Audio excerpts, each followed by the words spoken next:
ಕೊಬ್ಬರಿ ಹೋರಿ ನಡೀತಾ ಇದೆ. ಈ ಭಾಗದ ಒಂದು ಅತ್ಯಂತ ಚೈತನ್ಯ ಮತ್ತು ಯುವಕರು ಉತ್ಸಾಹಿಸುವುದು. ನೀವು ಯಾವಾಗ ಈ ಹೋರಿಯನ್ನು ತೆಗೆದುಕೊಂಡ್ರಿ? ಏನು ಇವತ್ತು ಏನು ಅನಿಸುತ್ತೆ ನಿಮಗೆ ಹಬ್ಬ ಅಂತ? ಎಷ್ಟು ಜನ ಬೆಂಬಲಿಗರಿದ್ದೀರಿ ನಿಮ್ಮ ಹೋರಿಗೆ? ಅಭಿಮಾನಿನೇ ಭಾಳ ಜನ ಅದಾರೆ. ಎಷ್ಟು ಅಂದಾಜು ಎಷ್ಟು ಇರ್ಬೋದು? ಲೆಕ್ಕ ಹಾಕಲ್ಲ ಸರ್. ಅದ್ರದ್ದು ಎಷ್ಟು ಕೊಟ್ಟಿದ್ದೀವಿ ಹೋರಿಯನ್ನು ಖರೀದಿ ಮಾಡಿದ್ರಿ? ಎಷ್ಟು ಕೊಟ್ಟಿದ್ರಿ ಈ ಹೋರಿಗೆ ತರುವಾಗ? 80 ಸರ್.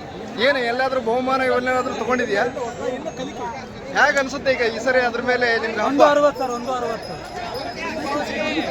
160